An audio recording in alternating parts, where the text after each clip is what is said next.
pencernaan pada manusia. Berikut penjelasannya. Pertama, sistem pencernaan dimulai dari mulut.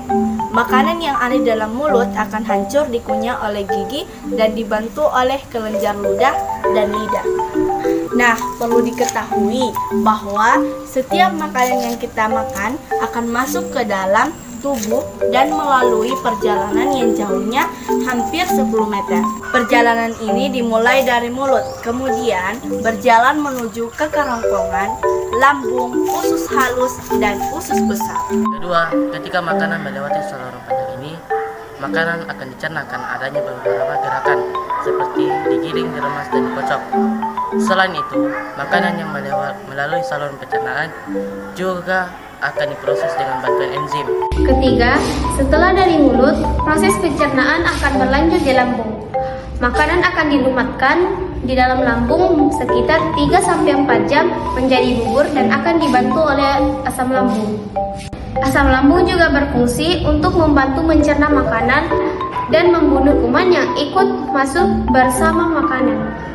Keempat, yaitu makanan yang telah dilumatkan akan menuju ke usus halus. Zat hasil pencernaan akan diserap oleh pembuluh darah yang terjadi di usus halus. Usus halus adalah saluran pencernaan yang paling panjang karena terdiri atas 3 bagian, yaitu usus jari, usus kosong, dan usus penyerapan. Selanjutnya, zat-zat yang tidak bermanfaat dan tidak dapat dicerna akan dibuang dari dalam tubuh melalui usus besar. Usus besar adalah saluran pembuangan sisa makanan yang tidak dicerna oleh usus halus.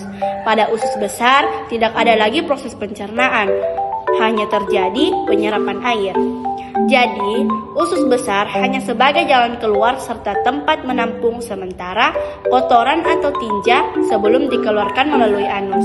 Kotoran tinggal di usus besar selama 24 sampai 48 jam sebelum dikeluarkan.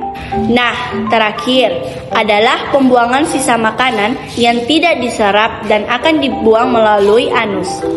Sesuai dengan fungsi utamanya, anus adalah alat pembuangan sisa makanan melalui proses buang air besar.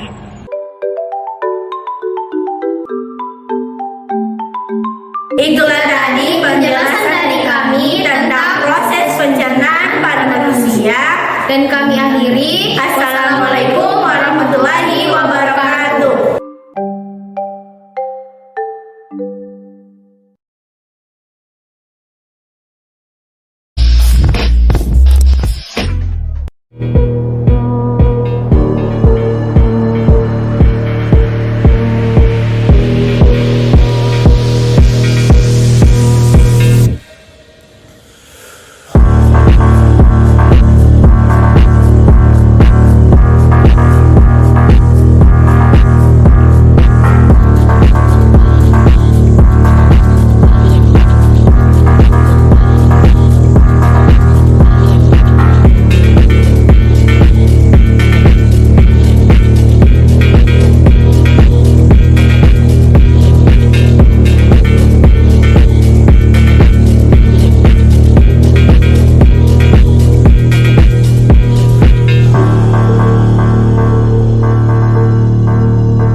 selanjutnya akan membahas tentang proses pencernaan makanan pada manusia. Bersama dengan kami Aina Khairatulisa, Airfaidah, Ahli Fadilah, dan saya Desti Yugesa Gita. Pertama, makanan akan masuk ke dalam mulut. Nah, di dalam mulut, makanan akan dihancurkan dengan gigi dibantu air liur dan makanan dibentuk menjadi bentuk bulat atau bolus serta membantu makanan menuju faring dengan lidah. Kedua, setelah bolus sampai di faring terdapat gerakan peristaltik yang menimbulkan gerakan meremas dan mendorong bolus ke dalam lambung. Ketiga, setelah masuk ke lambung terjadi pencernaan mekanis yang mengaduk-aduk bolus dan pencernaan kimiawi, yaitu bolus tercampur dengan getah lambung yang dapat membunuh kuman yang masuk bersama makanan. Setelah melalui proses pencernaan 2-4 jam di dalam lambung, bolus menjadi bahan kekuningan yang disebut kimus atau bubuk usus. Kimus akan masuk sedikit demi sedikit ke dalam usus halus. Keempat, di dalam usus halus, kimus akan masuk ke usus 12 jari, kemudian usus tengah, dan terakhir usus penyerapan. Fungsi utama usus halus adalah menyerap nutrisi dari makanan tersebut seperti lemak, karbohidrat, protein, vitamin, dan mineral. Kemudian nutrisi yang diserap akan dialirkan ke dalam darah. Kelima, setelah melewati usus halus, selanjutnya akan masuk ke usus besar yang akan melewati kolon ascendens atau atas, kemudian kolon transversum atau mendatar, dan kolon descendens atau menurun, serta yang terakhir adalah anus. Di antara usus halus dan usus besar, terdapat usus buntu atau bisa dinamakan sektum. Fungsi usus besar mengatur kadar air pada sisa makanan, dan di dalam usus besar terdapat banyak sekali bakteri yang membantu membusukkan sisa-sisa makanan tersebut. Makanan yang sampai pada usus besar dapat dikatakan sebagai zat-zat sisa atau bahan makanan yang tidak dapat tercerna, misalnya selulosa. Sisa makanan yang tidak terpakai oleh tubuh beserta gas-gas yang berbau disebut tinjak atau feses akan dikeluarkan melalui anus. Setelah pembahasan yang kami sampaikan, Sekian, terima kasih. Wassalamualaikum warahmatullahi wabarakatuh. sekian usus tengah dan usus mulut. Itulah tadi Pembahasan